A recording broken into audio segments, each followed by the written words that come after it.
Alright guys, so welcome back to my channel. And for today, I just want to have like a revisit review of Cafe Au Lait because I don't know, for some reason I just realized that I actually have lots of Cafe Au Laits here in our garden. And I'm not complaining, but I just pointed out because I just didn't realize that most of these days that I have divided are Cafe Au Laits. Like this one, I was expecting that this one is an Edinburgh, but it turned out to be a cafe au lait, but it's so beautiful. Look at that. And what's also nice thing about this cafe au lait is that almost all of these cafe au laits that bloom this season, their first flowers are all perfect. They're all really looking fabulous. And I just thought, maybe let's do a video about cafe au laits. And for those of you who have not seen a cafe au lait dahlia before, and if you'd like to know more or get to know more this dahlia, I am going to discuss with you why lots of people, including me, are so in love with cafe au lait. And we will be discussing it now. Alright guys, so welcome back, and here is another very beautiful dahlia here in our garden that is called Sweet Nathalie. And this one, look at that, this is the newest flower and so beautiful. It's kind of similar to the color of cafe au lait. And let me just take you now to one of my cafe au laits here in our garden. So I have this one that is blooming right now. It's a bit tiny actually, and seeing this one as well, it's almost like a season ending flower. So this is actually just starting, but still for a first time flowers, I think this one is also doing well. And this is a bit tiny compared to the other cafe au laits that I've had recently. So let's just measure the size of this one. So this one, as mentioned, is a bit tiny. It's only like 11 centimeter. Actually, let me just measure it in here. Yes, it's actually 11 centimeter size for this particular cafe au lait. And then moving to this side of our garden, I have some more cafe au laits in here. And look at that. This one is also tiny. However, the other one in here is also a big one. But I think this is the most perfect at the moment. Look at this one. It's just so beautiful, right? Let's measure the size of this one. I think this is the second flower of this particular cafe au lait. So let's just check the diameter of this. Oh my god, look at that, guys. Look at that. So this is the diameter of this. It's 20 centimeter. Actually no, 19.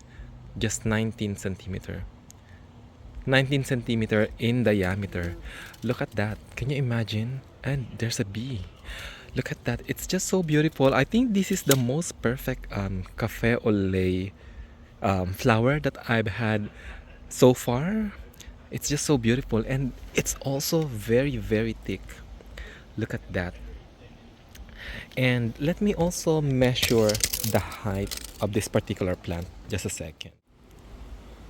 Alright guys, so here we are now, and I just put the tape measure next to this cafe au lait, and looking at the tape measure, it's almost 90 centimeter. Look at that. It's a bit tall actually. I have another one which is taller, which is just next to it, and this one is actually 110 centimeter in height. And this particular cafe au lait that I have here is, I think I've removed a total of 4 flowers already. And one of the reasons that I think people are falling in love with this particular dahlia is it's also very prolific. As you can see guys, I only have one plant in here, and I did not pinch this one, by the way. And I have lots of flowers. And going back to this one, I don't know, there's something really lovely about this particular plant. And as you can see, the flower color can also vary. This one is a bit, I think this is probably the perfect color coffee, perfect coffee color, I mean. And the next flower, as you can see, guys, it's, I think, a bit darker, and I can see a bit of purplish color in here, a little bit of pink, but this part is really like creamy coffee color. But this one, there's a bit of pink tinge also, but it's so beautiful. But comparing this one to another cafe au lait that just bloomed recently, this one is almost white color, just pure creamy white color. And then this part of the center is now starting to show some blushy color there. And it's also another very beautiful cafe au lait that I've had here in our garden for this season. But I have the biggest cafe au lait flower that was blooming in here. I don't know if I was able, I think I have a picture of that.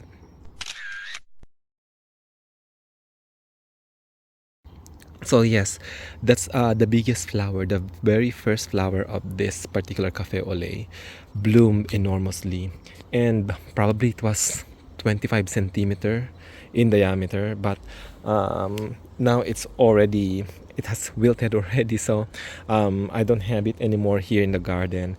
But I am really, really happy with the performance of our cafe au lait here in our garden. They are just blooming beautifully this season.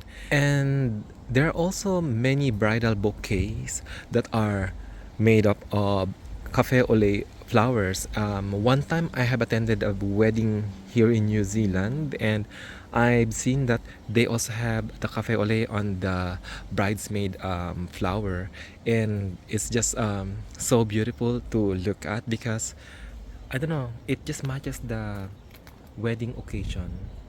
The color of this cafe au lait is really just perfect for wedding occasion. And even it's not wedding, I think you can always combine this color with another flowers with another color, and I think it's just gonna go well.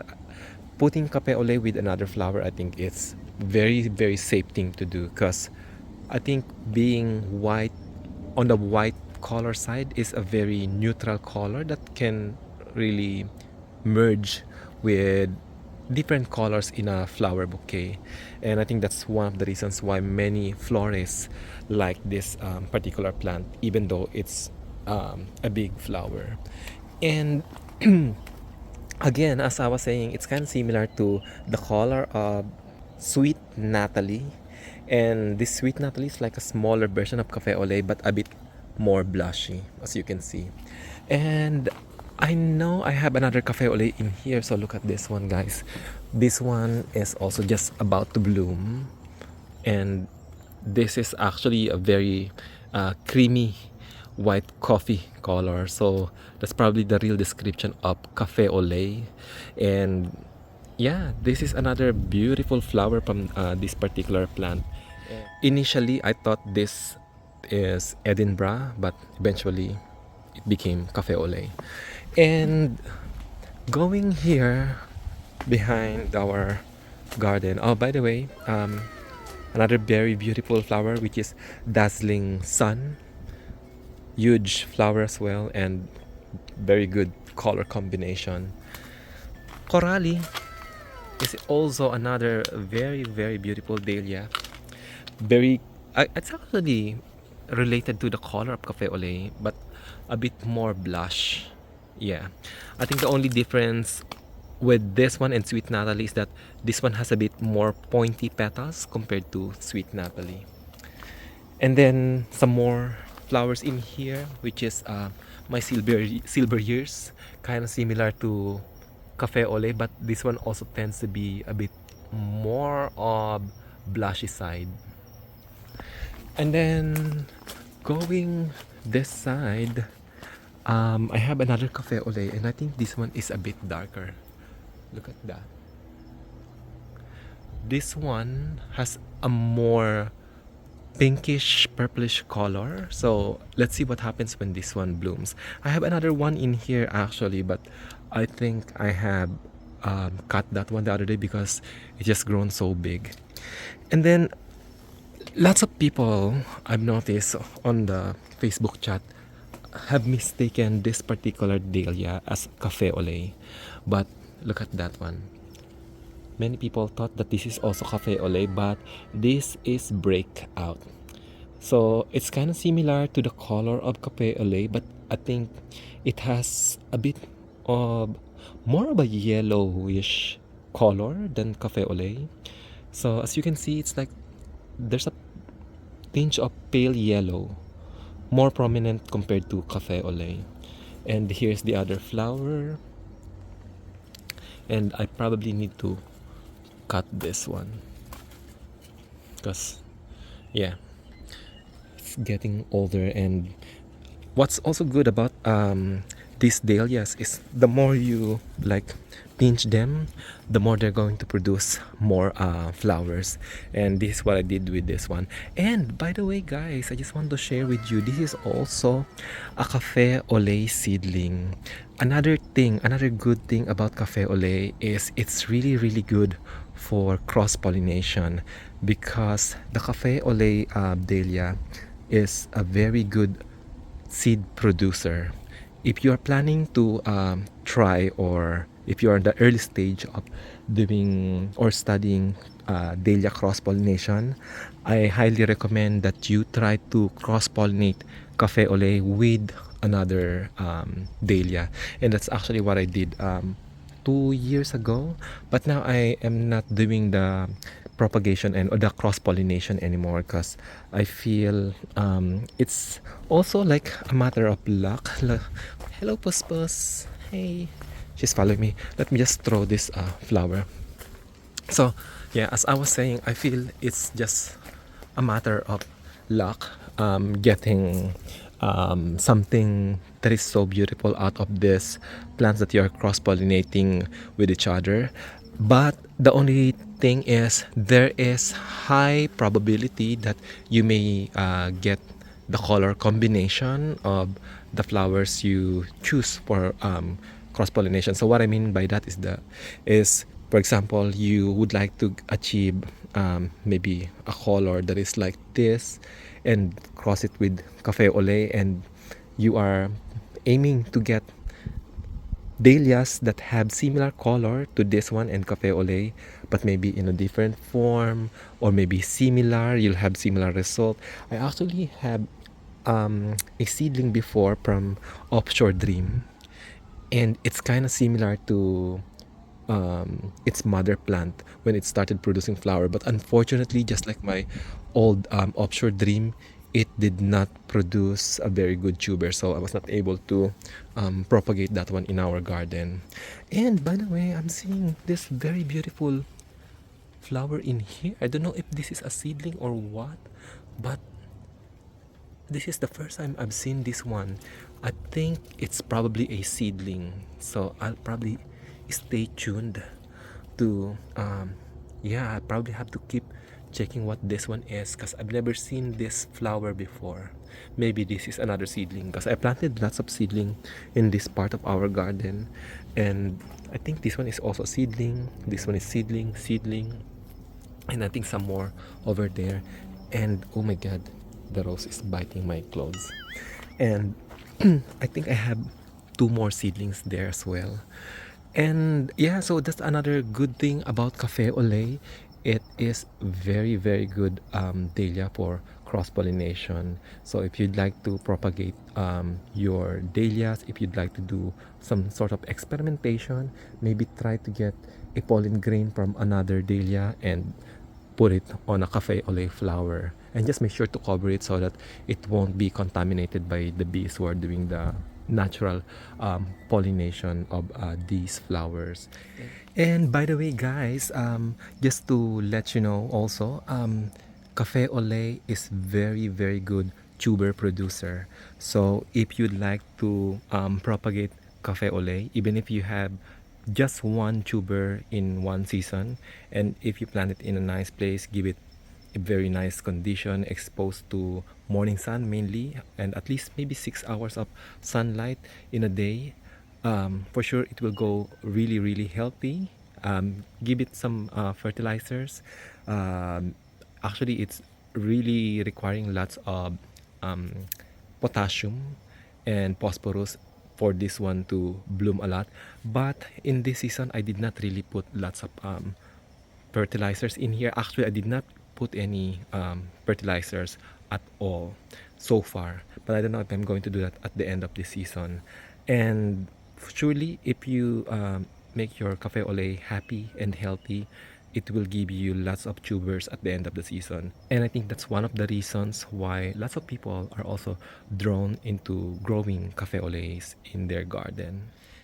And by the way, guys, on my first season, on the first time actually, first time growing dahlias, I actually tried to propagate my cafe au lait through the use of cuttings, and I also mainly got those cuttings from the main shoots that are growing directly from the base of its tuber, or from the crown of the tuber. And almost all of them, I think almost all of those cuttings that I got directly from the cafe au lait tuber, the small tiny shoots that were growing, I think most of them, they all survive. And whatever I think most of the cafe au laits that you are seeing here right now in our garden are a product of those cuttings that I did on the first season growing them. And by the way, guys, I don't know if I mentioned it a while ago already, but I also have a video about dahlia cross pollination, and I will put that link in the description section down below.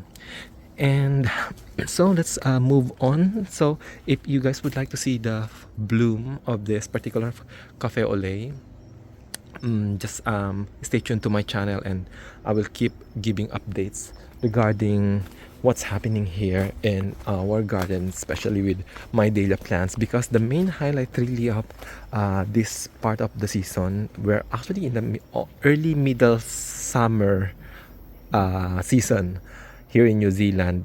This is the middle part of the summer season here in New Zealand, and most of the flowers that are blooming right now are my dahlias, and I'm just really really glad that they are looking so fabulous in here. There's still some flowers or some dahlias in here that are not blooming yet, but it's fine. I'm quite happy with what I'm seeing right now and the result of this season. But probably I might be doing some sort of cross pollination, because I feel it's giving me some sort of excitement, something to look forward to every time it's summer season. Aside from seeing these beautiful flowers from my dahlias, I think it's also nice to have something to look forward to see a new seedling that is about to bloom in your garden and see the result of your cross pollination. Maybe it will also encourage you guys to, fall in love even more with your dahlias, especially with the cafe au lait. So this is the type of cafe au lait that is really very good for cross pollination when it has an open center like this. I don't know if you noticed, but there are some cafe au laits that are not really producing that much of open center, but this one, I think this is ready. This is ready for cross pollination. So if you are thinking of doing a cross pollination, just make sure that that particular plant or dahlia that you have has an open center, so that it will be easier for you also, and there's higher chances that it will develop some seeds. Because if you are going to have a ball dahlia that is like this one, maybe you will really have to wait for the main center of this. And by the way, this is Cornel, and I also have a particular video of this one if you'd like to watch the video review of this. And so going back there, with ball dahlias, sometimes it's really a long wait for you to get to the center of this flower, because as you can see, ball dahlias tend to have more petals compared to dinner plate dahlias like this one, or even with some water lily type of dahlias. But I think I have Cornel in here that is already producing open center. this one. And I think if I really want to, I can start doing cross pollination. As you can see, guys, the center is just about to have this florets to produce some nectars. Oh, sorry, not nectars, pollen grain. So if I want to do a cross pollination, I can definitely start doing it now that this particular data is on its stage where you can do that cross pollination. And there are lots. If you'd like to do the experimentation, maybe try to do that one. And if you need a little bit of guide, maybe you can try to have a look at that cross dahlia cross pollination video that I have created 2 years ago, if I'm not mistaken. Alright guys, again, thank you very much for watching this video, and if you have any questions regarding cafe au lait, please feel free to leave your comment in the comment section down below, and I will be glad to answer all of your questions. And if you think that I have missed something related to cafe au lait, please feel free to let me know, and I will be glad to answer all of your inquiries or concerns about your cafe au lait dahlia. And I'm really happy to share with you my experience on how to take good care of this particular dahlia. Alright guys, thank you very much, and I will see you again on my next one. Bye for now.